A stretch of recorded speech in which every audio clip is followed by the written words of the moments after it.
Imagine stepping into a blinding glare where the dust underfoot feels like crushed glass. The year is 1347, the height of a dry Mediterranean summer, and the temperature has surged past 40 degrees Celsius. The sun hangs above you not as a source of gentle warmth, but as a molten sphere baking a cracked, silent landscape. You reach for a drink, but when you drop a wooden bucket into the village well, all you hear is a dull thud against parched stone. There is no cool tap water waiting behind a handle, no ice clinking in a tumbler, and no electric fan to slice through the oppressive air.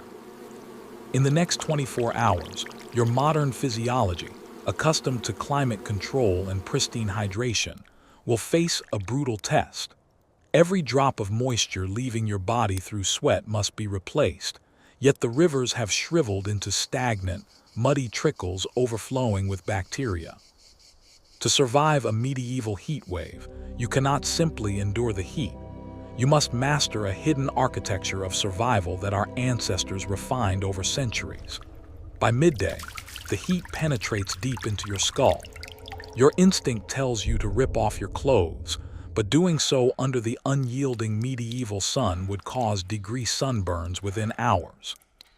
Instead, you must dress like a local, wrapping your body in loose layers of unbleached linen and coarse wool. It feels counterintuitive, but raw linen absorbs moisture while creating a microclimate against your skin, insulating you from the thermal radiation above.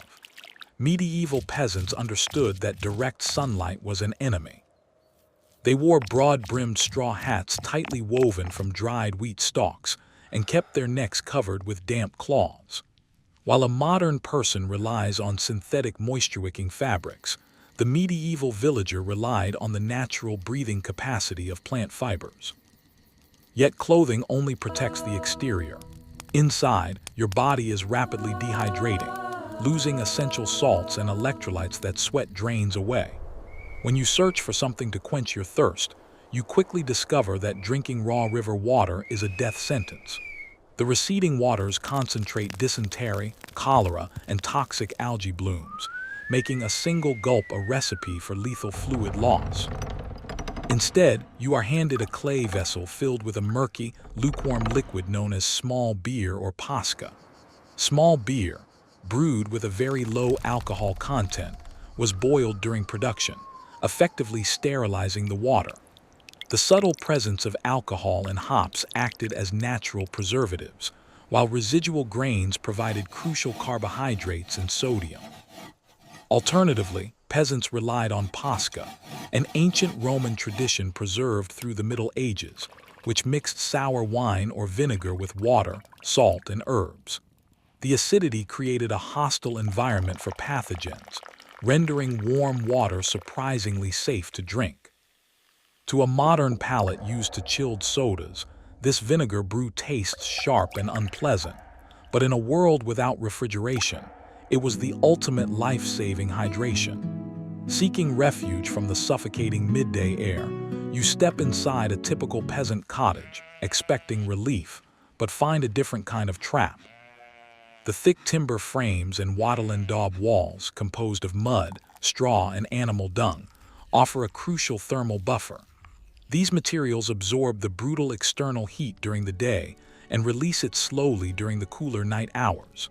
However, without windows, the air inside is still, heavy, and thick with the smell of drying herbs and smoke residue from open hearths.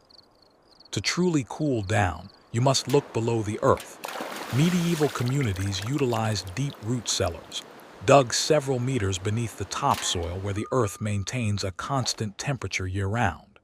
Sitting on a stone floor in the damp darkness of an underground storage pit, the air drops by 10 to 15 degrees. This subterranean retreat was not just for storing salted meats and root vegetables. During extreme heat, it served as an emergency shelter for the vulnerable, preserving human lives alongside food stores. As the sun begins its slow descent, the biological toll of the drought becomes painfully visible across the village. Livestock lie listlessly in dusty paddocks, their milk drying up, threatening the community with imminent starvation long after the heat wave ends. The human body under constant heat stress experiences a dangerous cascade of symptoms. Heat exhaustion sets in, marked by dizziness, muscle cramps, and intense nausea. Without modern intravenous fluids or electrolyte packets, medieval healers turned to basic herbal wisdom and physical cooling. They wrapped suffering individuals in linens soaked in vinegar and cold spring water fetched from deep mountain crevices or shaded forest runoffs. Monastery records from the 14th century detail how monks treated heat stroke by applying crushed mint, lavender, and rosewater to the temples and neck. These botanical remedies provided a minor cooling sensation through evaporation, offering a crude but soothing relief to a brain burning with fever. The psychological weight of a medieval heat wave was as crushing as the physical heat. As night falls, the air remains stiflingly warm, and the darkness brings no immediate comfort, only a heavy, humid stillness. Without electric lighting, the night stretches out endlessly. The constant threat of crop failure, water depletion, and disease bred immense anxiety among peasants who viewed extreme weather as a manifestation of divine wrath or demonic disturbance. To cope with the existential dread, villagers gathered in open, shaded spaces or near dried riverbeds where night breezes might stir. They shared folk tales, sang rhythmic chants, and performed communal rituals to pray for rain. These gatherings served a vital psychological function, keeping the community united and preventing individual panic. Human resilience in the Middle Ages was not merely about individual physical toughness. It relied heavily on a tight-knit social structure where every resource, from a bucket of well water to an underground cellar, was shared for the collective survival of the village. When dawn breaks 24 hours later, the heat returns with unrelenting force, but you have survived your first day. You have learned that surviving without modern technology required an intricate understanding of natural physics, biochemistry, and human physiology. The medieval world was not populated by helpless victims waiting for relief, but by resourceful individuals who engineered passive cooling systems, mastered fermentation for safe hydration, and utilized the insulating power of the earth itself. Our modern lifestyle shelters us from the raw power of nature, making it easy to forget how fragile our comfort really is. When electric grids fail and water infrastructure collapses under the pressure of extreme weather, the ancient survival strategies of the past suddenly become deeply relevant once again.